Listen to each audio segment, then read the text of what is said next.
Well, hello there. Hi. Can you hear me? Yes, I can hear you. Can you hear me? Yes, I can hear you perfect. Okay, wonderful. Thank you so much for being the first one. Oh, is that right? Am I the first one? Yes. Well, someone's got to lead the way. No, that's awesome. That's awesome. Thanks for doing this. This is fantastic. I think it's a Yes, great opportunity. can you hear me? Yes. Okay, wonderful. Thank you so much. Um. So, oh yeah, you were muted there for a second. You go by Victoria.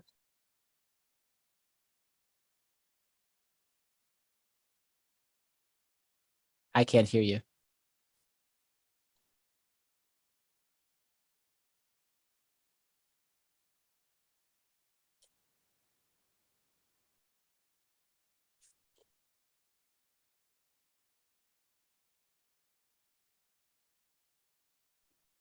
Sorry, Felix. There was some chatter in the Yes. I was hearing myself. Okay. Got it. Sorry, because I'm just trying to learn this whole streaming thing. So Sure. I think Sure. we're sorry, Felix. What is that? I can still hear myself. Some chatter. There's still some feedback there. I was hearing myself. Okay. What is that? Got it. Sorry, because I'm just trying to learn this whole streaming thing. So Sure. wait. Sorry, Felix. What is that? I can still hear myself. Still some feedback there.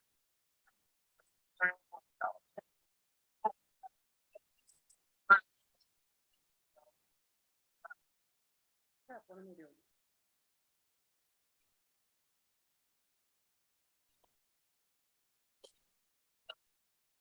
Wait.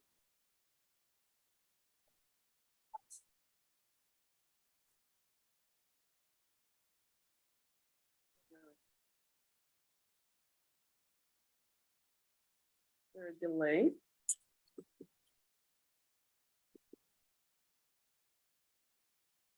Is that better? I don't know. Let's find out.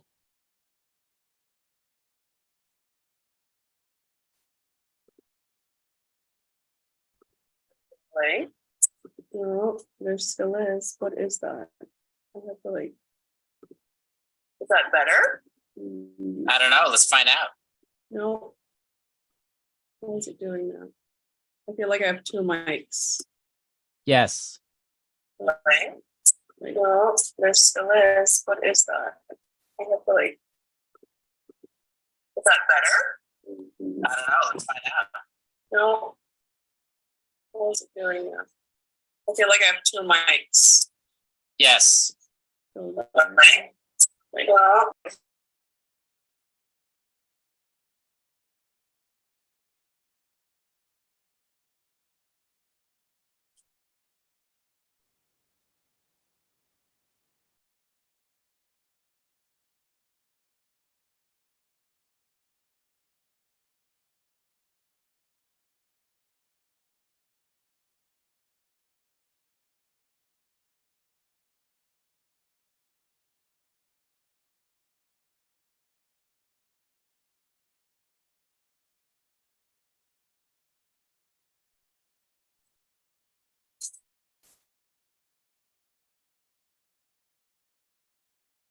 Okay.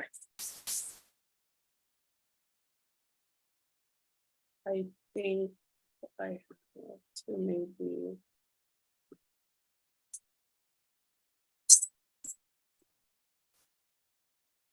Oh, wait. Okay. This one. I'm sorry. Is that better? So far, yes. Okay. Well, let's see if this works.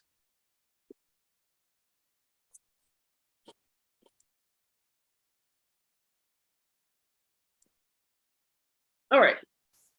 Oh, private too. Okay. Sorry. I think that's good. I think that's good. Okay. Wonderful. All right. Are we good now? Perfect. Yes. There we go. Technical difficulties. Always growing pains with a new project. I know, right? Yeah. Speaking about projects, how are you? How are you with the challenge, and how, with the Within sub 2? yeah. Yeah, I'm actually not participating in that. I've got too many other things going on, so that's kind of on the back burner for me right now. In terms of real estate investing, I actually just bought my first investment property with another fellow subtour, and yeah, it's a learning experience to say the least. So my bandwidth on the real estate side of things right now is maximally used up. So I'm not in the challenge right now. Mhm. Yeah. Yeah. What about you? I was actually out of the country for a month, so I kind of I missed the first one. The first week, then I got into it the second Zoom. So now I'm here, and I figured, you know what, instead of like 15 minutes, I'll just do like 45 minutes for everyone, because I think that's more time to actually, Absolutely. yeah, get to know someone. So Felix, I was trying to gather everything here, and I I was like, let's research. I like the challenge and all that, and that's a lot. That's a lot of I guess information of you, meaning your achievements and all of that. I was just briefly watching Jeff Tyson, your interview with Jeff Tyson. Oh yeah, that was a few months ago, right? Yeah, yeah, I believe it was in May. Yeah. And so let's talk about like childhood. You were there was something about the interview where you were talking about how it's different from how you grew up to how you are right now. Like, what do you mean by that? Oh, so many things. Where to begin? I mean, at a very basic level, I was born and raised in Germany. So, the country is different, the language is different, the culture is different, right? I mean, just on that level alone, things are different. The other thing that for me with my childhood that I think I was trying to reference back in my conversation with Jeff to some degree in terms of where I come from and where I'm at nowadays. You know, I grew up in a very narcissistic household, and my life as a child was never about me.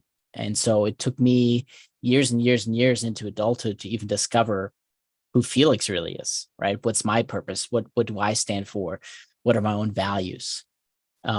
So coming out of that, has helped me a lot being a father myself now on how to try to raise my own kids. So I think that's kind of what I was trying to get at in that conversation. But even with our conversation with Jeff was rather short, and that was really just a surface level discussion on that topic at all. Yeah.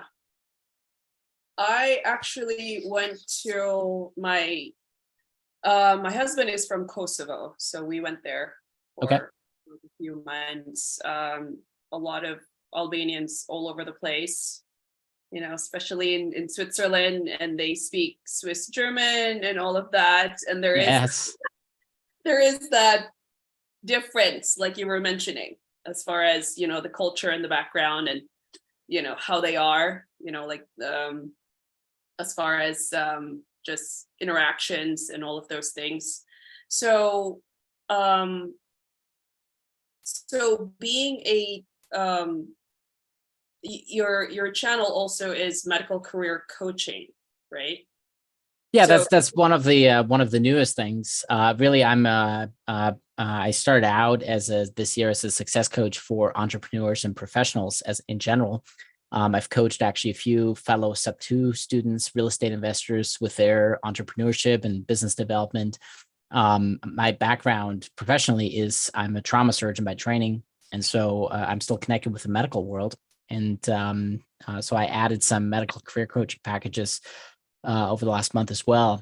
But yeah, realistically, I look at myself really just as a whole, really what my company does. This one right here is really success coaching for entrepreneurs and professionals. Really anybody who is trying to up their game and try to make a difference in the world, right? People who are really wanting to maximize their opportunity and make a difference in the world, right? Make the world a better place for all of us. Is it because that is stemmed directly from like your childhood and your past experiences? So if you think that if it was a different environment, that would you still be who you are right now and chasing what you're, chasing? No, right. I mean, obviously that's almost like the chicken and the egg question, right? If I had a different experience, I would not be who I am today, right? I mean, I think that's, if you just look at development as a whole, that's pretty substantial. But what I have found with my own experiences through depression and suicidal ideations and burnout from my career is, therapists are wonderful, and I've had my fair share of them. But really, what has helped me maximize my own opportunities, and what has really helped me grow and flourish more than anything, has been having coaches. And I think there's some misconception even about what coaches actually are, right? The coaching profession as a whole is relatively young. If you look at the lifespan of human history, the concept of having a life coach is really only about 30, 35 years old. But probably the best way that's been described to me by someone else, and I love this analogy, but if you look at it from a physical world, right? If you're trying to get back from injury, or if you're trying to get stronger, you have a therapist. But if you're trying to win, you have a coach. So, if in order to run the marathon, you have a therapist, right? In order to win the marathon, you have a coach. And I have always been, for me, and much to my own detriment, very self-sufficient, trying to do things on my own. And what I found through my own experience with having coaches in my life, in my corner, is I am so much better when I use someone else's brain in addition to my own. And it's just been such a wonderful experience for me. And it's changed my life so dramatically that I just want to turn around and help other people who've had similar experiences, or maybe think that they don't have access to this, have those same benefits that you can get from having a coach on your side. So what do you think would, because I think everyone is having a coach, right? So then that would be somebody that would get you out of your rut, get you out of your head too much, get you out of overthinking and overanalyzing, and pretty much just like pushes you, right, and cheers you on and gives you the confidence and gives you the support that you actually need, even though you already know what you're supposed to do. Right, exactly. You already know what you're supposed to do, right? Yeah. And as a coach, I'm not here to tell you what to do. I'm not here to tell you how to live your life, or what to do, or how to run your business, right? That's not what I am here for. So you're absolutely right. It's all about mindset, massaging the mindset, getting you to see the things that you know about, but maybe looking at it from a different perspective, so that you have a better appreciation for what you're actually capable of yourself. I see. Yeah, even though it's already there, like you already right. have. I see. Right. I mean, if you think about all the sports legends, right? I mean, Michael Jordan, LeBron James. I mean, all the big names that you can think about in sports, right? All of them had coaches. Now, how does that make any sense, right? Individually, they are at the peak of the game. They should be the, area experts, right? Why are they not the coaches? No. They got the physical abilities. They know how to play the game, but they still need a coach in order to align them with the game, with their own mindset, so that they can continue to show up week after week after week and win games, right? And so if you're looking at it, it's actually one of my clients sort of brought this idea to me, is, if you look at sports teams, right, they're a business structure, they're a business entity, if you really think about it, right? They have individual players, they have groups, they have teams, they have different management levels. And every sports team really has a coach. And if big sports teams who really just run a business, right? I mean, name your favorite sports team. It's nothing more than a business. If they have coaches, in order to win at their business, whatever it is that there is, whether it's basketball, football, hockey, you name it, why wouldn't any other business utilize coaches as well in order to win at whatever game that they're trying to play at? Mhm. So So how, that's what I'm doing, right? I always wonder about that. I'm like, if you're training, I'm into the, like, the UFC and all of that, and then you go to the corner, right? In between rounds, and then you see somebody that's like, okay, somebody's coaching this fighter, and then you think, did you really, like, why would they even listen to the coach, even though they're the ones that are fighting, right? Right. And yeah, Yeah, exactly. I can tell you this. I've had a few instances myself where not so much on the sports or like the boxing analogy that you brought up, where I've just thought myself into a corner, right? I'm just so stuck. I have all these thoughts and I cannot get out of this corner, right? I'm seeing a wall here, I'm seeing a wall there, and I know the door is somewhere behind me, but I don't know how to turn myself around. And that's really where the coaches I've had help me out, right? And you're right. Like, if anything, they maybe like tap me on the shoulder and say, "Hey, look, there's a different direction you can look. Like, you don't just have to look in this direction. There's somewhere else you can look, where you might find the door you're looking for." And that's really all coaches do, right? They try to get you to see things that you already know of. I mean, that's the beauty of coaching. I mean, it's fascinating when I work with the people I work with, right? They come to me with a problem. They tell me, these are the facts. This is where I'm at. This is the problem I'm having. And an hour later, they have a very different perspective on everything, right? They have a different perspective that they sort of had before, but even just that slight shift sometimes makes a huge difference in the way you look at a problem. It's akin to that analogy of I don't know if you ever heard this analogy of the elephant, but there are like four men that are they're blindfolded and they touch different things. And one person feels something that feels like a rope. He's like, I think it's a snake. Another person feels something really hard and flat, and he's like, I think it's a wall. Another person feels a bunch of just this thick rugged thing. He's like, oh, I think it's a tree. And then they take the blindfolds off, and each of them was looking at the same elephant, right? They're just touching different parts, but they couldn't connect that. And so that's the same thing our coaches do, right? They just connect you with your own thoughts, with your own purpose, with your core values, so that you can align your actions with your thoughts, with your mindset. Mhm. Yeah. So what would be, if there was an athlete, right, that and I always think about this, if they miss that winning shot, if they missed that, just they were so close, they trained for all their lives, and then they missed that one shot, and then they seem like they're just the most composed. On the Like, outside, maybe. so how Right? do they hold that, like, their crap together, in a sense, instead of just blowing up? Because that's how I would react. Right. Well, for one, the ones you see on television are professionals. They get paid to do what they're doing, right? And so they have a different mindset coming at it. But I can tell you, like when I was playing soccer myself, just completely amateur soccer, if something didn't go my way, that definitely was something that upset me. But what you find is you get so upset and you get so narrowly focused on that upset that you lose focus on either the rest of the game that's still ahead or the next game that's coming up, or everything else. But if you really think about it, that one moment in the game, as pivotal as it is for that particular game that you're playing, right? It's only one episode out of many. And guess what? The game continues. You have another episode to play next week, and you just got to keep showing up. But those, and this is probably one of the reasons that professional athletes have coaches, right?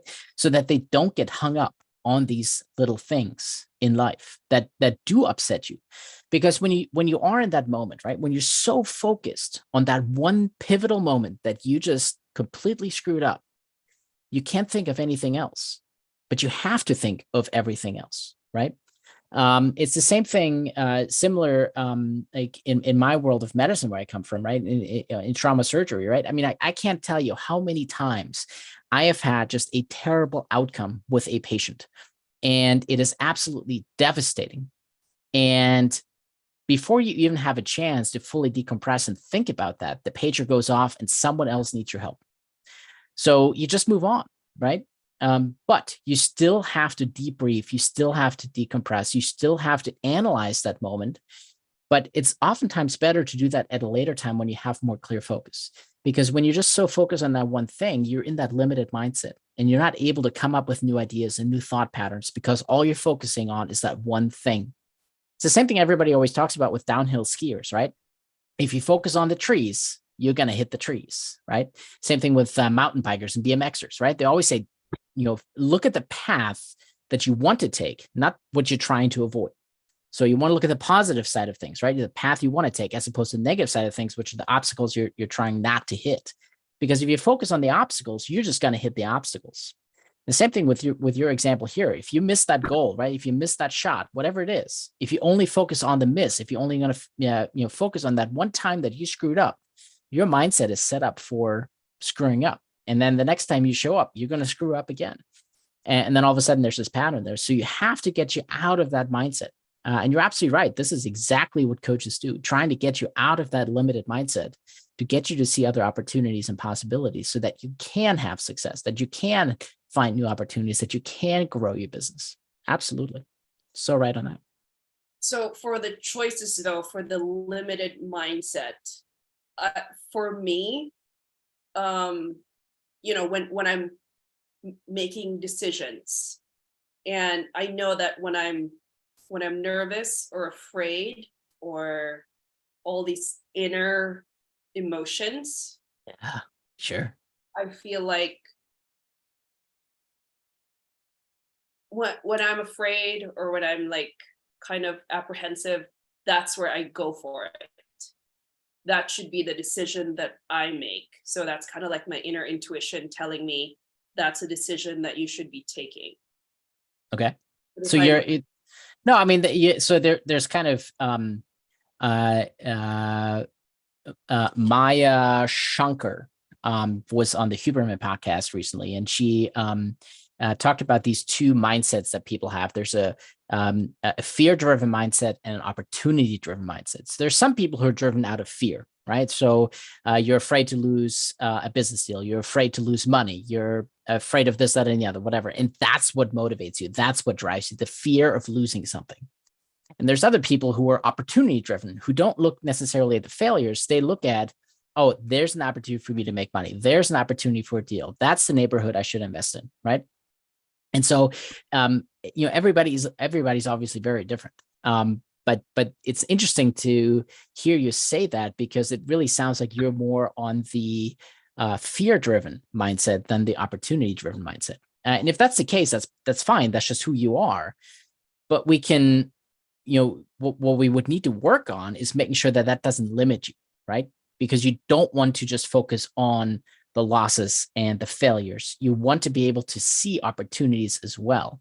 Now, you can be motivated, you can be driven, you can be energized by those fears, but you don't want to focus on them too much, because that means your head is down in the sand and you're missing the opportunities that are all around you potentially. So what would be like 3 exercises you think, or a few exercises that I can do very, I don't know, like basic, maybe not so advanced? How would I change that to be opportunity mindset? Well, so I don't know. This is something I honestly don't know sufficiently enough about. I don't know that you can become an opportunity-driven mindset per se. I mean, some of that may be sort of very deeply rooted within you. And like I said, I don't think there's anything wrong about it. The first step is recognizing that so you can use it to your advantage. The first thing is obvious. The very first exercise is recognizing it when that happens to you, right? And then truly thinking about that moment. Am I making this decision out of fear? Am I making this decision based on an opportunity that has presented itself? Now, as we go along, as we build experience, right? Experience comes with failures. So we will make more and more along the way our choices based on some of the past failures that we've had, right? I mean, there might have been, maybe you had a pet policy in your rental contract before where you allowed pets, and the last 3 houses that people rented from you, The pets absolutely destroyed the place. And now you've had that negative experience with it. Now you're saying, well, from now on, I'm not going to allow pets in my house anymore. Right. And that's okay, right? Again, everybody is different. Everybody has different opportunities. But our experiences do shape our opportunities and what we do about them. So the first thing is really just recognizing that you are fear driven, fear motivated, and that's okay. That's just where you get your energy from, right? The next thing really would just be beyond that is recognizing or questioning: does it matter? Does this really matter? And the way I do this for myself is 100 years from now, I will no longer be around, right? Someone else will be doing all the things that I do or similar things. So does this decision that I make today truly matter, right? If 100 years from now, someone's going to look back and said, well, Felix made that decision, right? And this is why we're here today. If it's really that consequential that someone 100 years from now is still going to think my decision today mattered, well, that's a big decision. And you may want to sleep on that. You may not want to rush into that if that's the case. But 99% of the time, I look at the decisions I make and like 100 years from now, nobody's going to care. Nobody's going to look back at this and say, well, if only, right? Obviously there are some opportunities and some people, especially power or something, but so the first step is recognizing, I think. The second step then is questioning, what's the importance? Does this really matter? And, the way I do this, one way, you may have a different way of doing it, but it's just this very drastic example of, does this really matter to me today? And then the third thought that would go along with that actually is, not just does this matter to the world as large, but does it actually matter to me, right? So think about, instead of just 100 years from now, what are people going to say about you and your decisions you made today? Think about the day that you're going to die. You're lying on your deathbed. You're surrounded by your friends and family. I know this is a very morbid thought, but bear with me for a second. Now you think back to the decision you're making today. Did that decision now distract you from opportunity that you could have had otherwise in your life, right? Are you looking back at your life and saying, I missed out on opportunities? Did this opportunity have a detriment to what I could have done otherwise that would have been more enjoyable, more prosperous? That would have given me a different life path that I would be more proud of on the day that I'm dying. So those are the three thoughts that generally go through my head, right? First is always recognizing the thoughts, and then the second and third are putting into a global context and putting it just into within my life context, for me personally. Does this matter to the world at large? Which could, it doesn't have to be like the world as a whole, but it could be, the communities I'm in, right? Does this decision today meaningfully contribute, for example, to the sub 2 community? And if it doesn't, is it worth my time? Is it worth my energy? Is it worth me fretting over this one thing if I'm not meaningfully giving back to someone else, right? And then, of course, the other question is not just about giving back, but how does this affect my own life?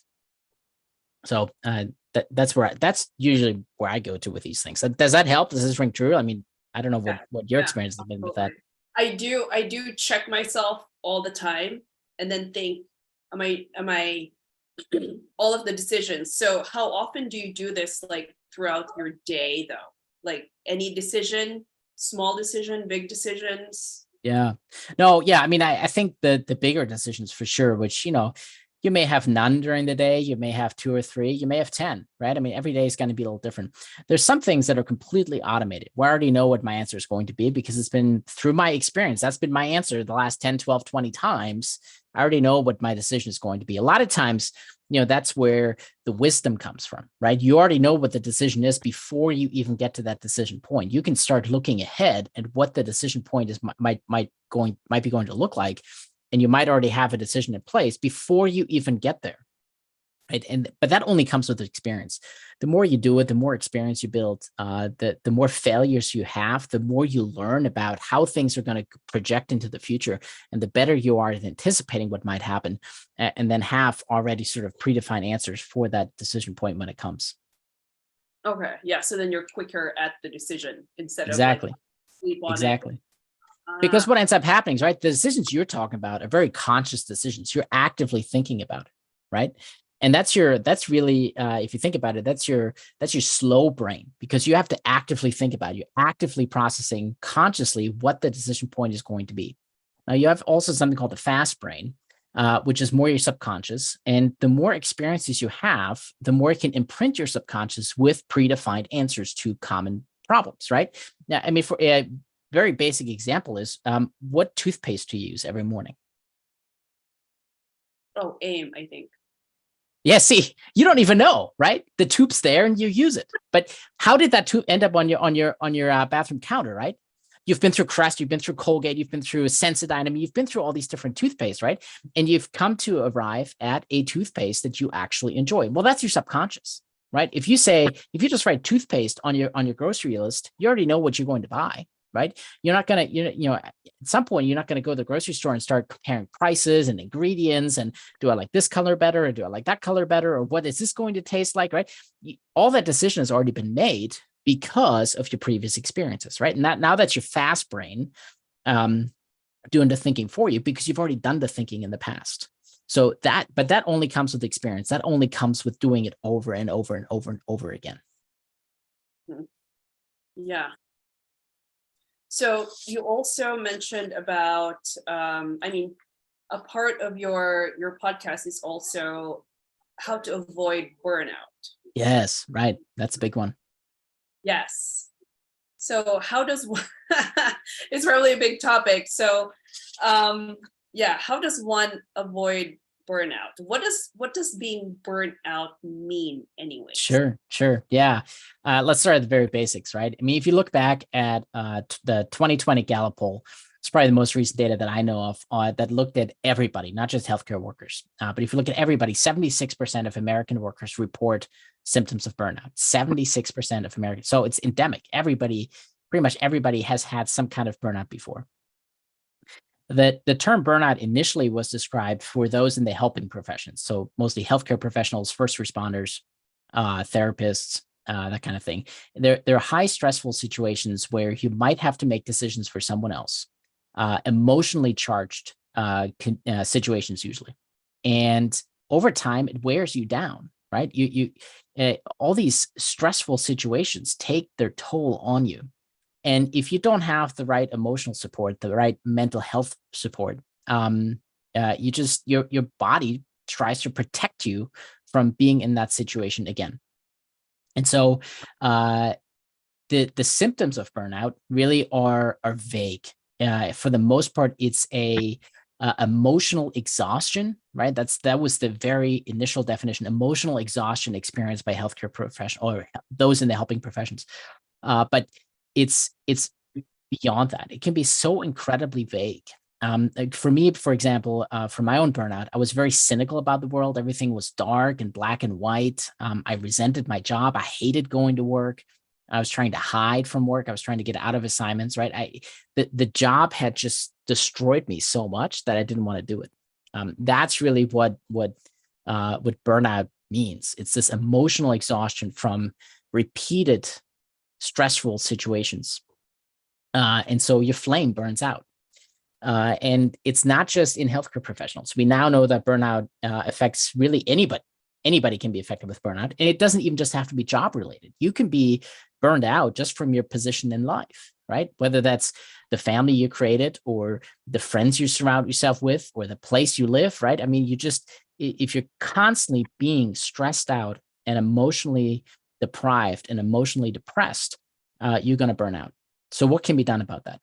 Well, there's really on a very broad scale, there's obviously the individual who's affected by this. That person needs immediate help. Same way with someone who was just shot or run over by a car, you want to get some emergency treatment, some life-saving treatment just to get you out of that rut so you can move on with your life. That's really where most of my program on burnout focuses on the individual, to try to get you into a better place in life so that you can move on, maybe find different opportunities, maybe move, change careers or whatever. But what created the situations for burnout in the first place? In our workplaces, it's the culture of the people that we surround ourselves with, right?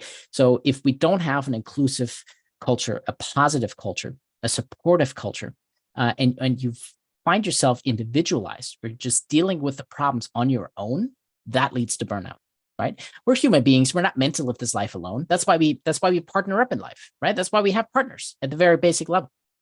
We're group-minded people, we're biologic beings that are meant to live and work and function with other human beings. And so if we get individualized at work, because the culture itself is not inclusive and supportive, that is a pressure cooker for burnout waiting to happen. But even not just at work, it's society as a whole, right? Whatever little societal niche you find yourself in, if that is not positively minded, supportive, and inclusive, and you sort of become the outlier in the group, well, that also leads to burnout. So it's this group think of whatever group we find ourselves in that really creates the right environment for burnout to happen. That combined with the individual susceptibility. I see a lot of similarities in burnout. For me, I've been dealing with depression, and I've had plenty suicidal ideations in my life.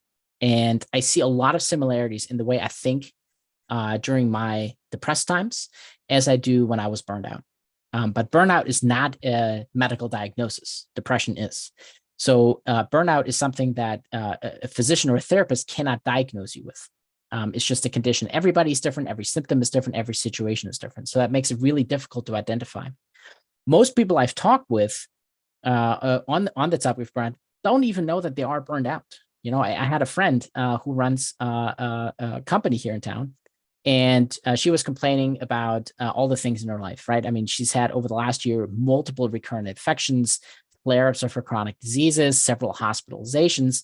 And when I dove deeper with her, there's stresses in her business. It's not functioning quite as well as she wants. A lot of family issues, stressful situation with friends who are asking for help. And I'm like, you're burned out.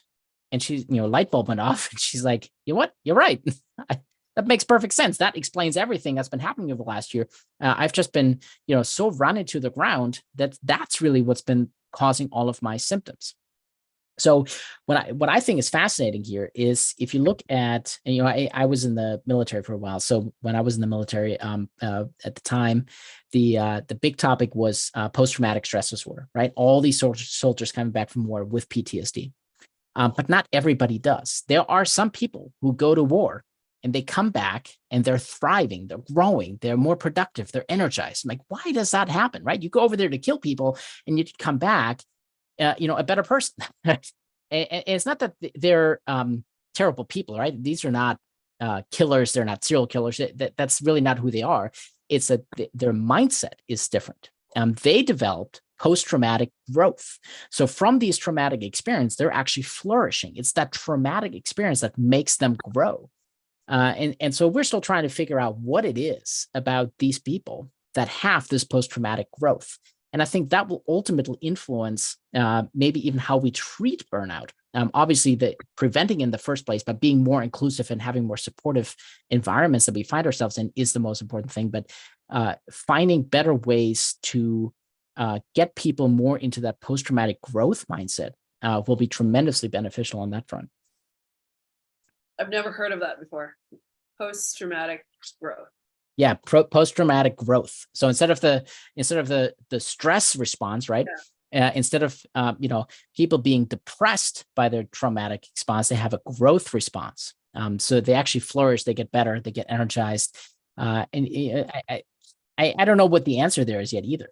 But I think it's a fascinating topic, and it's about 80-20. So about 80% of people exposed to traumatic responses have that lifelong PTSD symptoms, right? Where they have nightmares and they're worried, and it's difficult for them to reintegrate and function within a post-traumatic life. But again, there's probably about 20% of people who have the complete opposite response, right? They actually take that traumatic response and use it as a stepping off stone, a jumping off point to actually get better, to grow, to flourish, and create a better life. So it's definitely fascinating. I mean, the human brain is fascinating. The way our minds work and our thoughts are created. It's wild. It's totally wild and fascinating. Love it. That's a high percentage, right? 20%? Is that a high percentage, or is that really low compared to overall? I mean, there's some group of people who have like zero response to it. So it's not completely 80/20, but the 80/20 rule is just a rule of thumb here. Yeah. There's probably just shy of 20%, I would say, is probably who truly have some form of growth. Now, some people, the growth also, same with on the PTSD side, some people may have mild symptoms, some people may have severe symptoms. On the growth side of things, some people have mild growth, some people have, strong growth. There's a spectrum there as well. So it's not like, and everybody that has some form of post-traumatic growth flourishes like crazy, but there is a fair number of people who do have a positive response to it, which is just a different way of looking at it. So what is it about those people? Is it truly something innate to them? Is it their genetics, their biology, the way they were raised, the way, whatever life experience they've had that led them to that point, right? I don't know. I think there's so many different dimensions to it, and we may never be able to really put like one finger on one thing that's like that's it. But it's definitely a fascinating area of research, and I think that will actually influence a lot of what we're going to do on the mental health side of things in the future, because we do want people to be more positively focused. We want people to be more positively oriented, more growth minded, more creative. Right? That's what we want all. That's what we all want to be in. So for the immediate health, you talked about changing the work culture, the positive, but what if you can't? What if you can't, Felix? What if you can't leave your job and then your situation? Is there something immediate that you can do just to kind of like snap yourself out of it? Yes, absolutely. There are some things you can do that will make a fairly dramatic shift relatively quickly. Some of these exercises I talk about in my program. So there's a reason that first, so my program is based on the 5 Ps, and the first P is positivity. And the reason simply being that the exercise in there will have the most dramatic effect in the shortest period of time. And they're designed to get people into a growth mindset, a creative mindset, so that they can have new ideas, new thoughts, and maybe see a new vision, a new way forward, right? And some of the exercises there are so simple. It's they kind of sound dumb, but they do work, and they're based in research. And I would urge anyone to try these for 30 days and see how much the positivity in your life changes, right? The first thing is smiling for 30 seconds, right? At least 30 seconds, just forcing a smile for 30 seconds, right? First thing, you wake up in the morning, you stare yourself in the bathroom mirror and smile. And it's going to look goofy. It's going to look weird. It's going to feel weird. But see, your brain is this incredibly smart, but also incredibly dumb machine, right? So it's not just you're happy, now you smile. If you smile, you can trick your brain into thinking it's happy, right? And so that's what you're doing here. Just for 30 seconds every day, you're forcing your brain into a positive thought. And especially if you do it right at the beginning of the day, right? You're already setting yourself up for success for the rest of the day. So 30 seconds, minimum of 30 seconds of smiling every morning. And like I said, it's going to feel weird. You're going to feel really odd. I felt really dumb when I started doing it, but it does make a difference. It does work if you stick with it and do it consistently every day. The second thing is gratitude. Now, gratitude gets talked about a lot, right? The first thing to recognize is that there are actually a lot of good things in your life, a lot of good things in everybody's life, and they can be so small, right? The fact that you have running hot water at your house could be something that you're grateful for, right? There's food in your fridge, right? You have toilet paper. I mean, it could be something so simple, but you just take a minute out of your day to find one thing that you can be grateful for that you have. Now, again, you do this consistently every day for 30 days, and you're going to start finding all these things that you actually have in your life that you can truly be grateful for. And what does that do? Well, it puts you into a positive mindset. It puts you into that growth mindset, and you start having new ideas, right? The first few days is probably going to be pretty easy to find something you're going to be grateful for. And then after that, you're going to have to start thinking a little harder. Well, what else could I possibly be grateful for? Well, now you're actually forcing your brain into that creative mindset, that growth mindset, because you have to come up with new ideas, right? Of what else you could possibly be grateful for. Actually, the greatest benefit you get from these feelings of gratitude is not just feeling them towards something or someone, but receiving gratitude from someone else.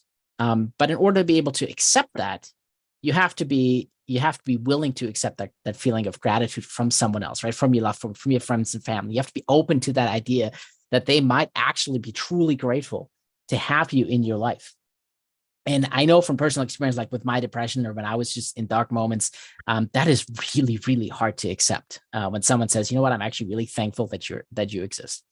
But once you accept that gratitude, it is much more powerful than you actually expressing gratitude towards something or someone else yourself. So that's the ultimate hack, right? So you start with even feeling gratitude towards things in your life, but ultimately the goal is for you to be able to accept gratitude from others as well. So that's the second exercise. The first one is smiling for 30 seconds. The second one is feeling gratitude towards something for, you want to think about this for a solid minute every day, set a reminder on your phone or something so you don't forget. And then the third thing, and we don't do this enough, we have really lost focus on this with all of our phones these days, is savoring the moment, right? So you want to take a minute out of your day and just pause and take in all the sights and sounds and smells and touches and feels about whatever it is that wherever you're at the moment, right? And just truly savoring it, taking in all those feelings and then thinking about the emotions that these feelings bring about within you. And you start recognizing the world around you for what it is, right? The other day I was at the mall with my kids, and I'm not a mall goer. I don't know if that comes around. I'm not a mall goer, but I have two girls and they want to go to the mall. So they go to the mall. And I was shocked at how many people were walking the mall buried in their phones. And I don't know if they were like on Instagram or TikTok or whatever they were doing. They were not recognizing the world around them, right? It was kind of sad to see that. Like people just don't recognize the world around them for what it is. And there's so much beauty in this world, so much beauty that can really give you a much more positive mindset, right? Something as simple as seeing the sunrise or seeing the sunset. We've completely forgotten about doing something so simple. And yet it has had a profound impact on our mindset and our feelings and our emotions. Getting back to these kinds of basic things has such a profound impact on our lives. So yeah, I think those are the good three things to start with is, if you think about smiling for 30 seconds, feeling something you're grateful for a full minute every day, and then savoring a moment for 1 minute every day. And you're looking at this, I'm asking for less than 3 minutes a day. Less than 3 minutes, right? You're going to wait longer in line at Starbucks to get your coffee. Yeah. And you do all this consistently every day, you will find that your outlook on life, your disposition, it changes. It changes in a dramatic way. And that's why I start with this in my program, because that's the starting point to put you into a positive mindset, to get you into that growth mindset, to start getting some creative juices flowing so that you can have new ideas, new thoughts, right? That you can find a better path forward. That's where you start. Creating a positive mindset is at the very core, at the very base. That's where you start. So do you think that if you're in the middle of something negative and that you just kind of like switch it and then just think positive, because that's what I go through all the time. If it's something negative, and then I can always check myself. Yeah. That's something that I can quickly do, so that way I can like shift right away. Absolutely. You can, and the more you do it, the more you can train your brain to do that as well for you, right? In the beginning, it's going to be in that slow processing conscious brain where again, first step is recognizing. So you recognize I'm having these negative thoughts, right? I need to do something about it. Then the next step is going to be remembering what you could be doing about it.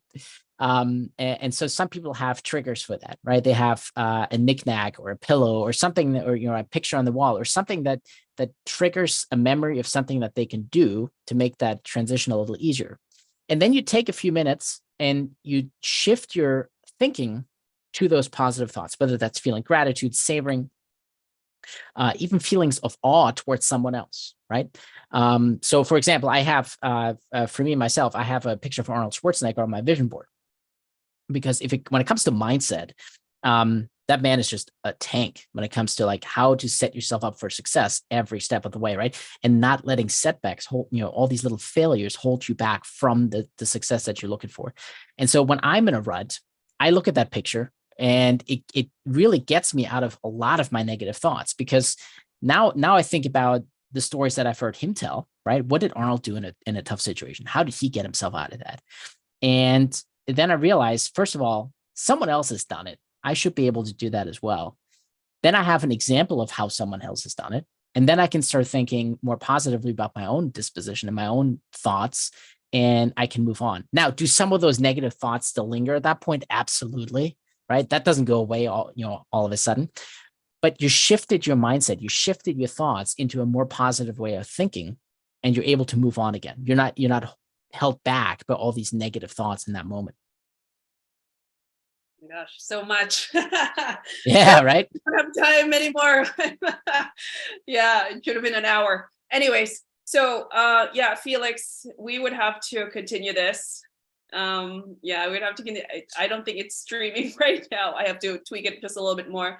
Sure. But thank you so much. Thank you so Absolutely. much Thanks for your time. having me. This was great. This is awesome. Yeah. Yeah. Looking this was forward to, I'm going to look forward to the other interviews that you're going to be doing. Oh my gosh, yes. Next one is tomorrow, and then I'll post it. I'll be a little bit more prepared, and then I'll do more interviews. Thank you so much. Sounds good. That's awesome. Are you gonna just post a live stream, Yes. like the recording from this? Okay. I would have to. I'll have to look at it first. I don't know where it's supposed to be, but Okay. I think I just have to tweak it a little bit. No and then worries. I'll post it. I'll offer it if you're interested in that. If you want to send me the recording, I'll post it to all of my channels as well. That way you get more exposure as well. If that's something that interests you, you got my email address. Just send it to me and I'll take care of it. If you don't want to, that's fine too. I'm happy to link out to your stuff. Okay, got it. Yeah, will do. Sounds good. All right, Felix.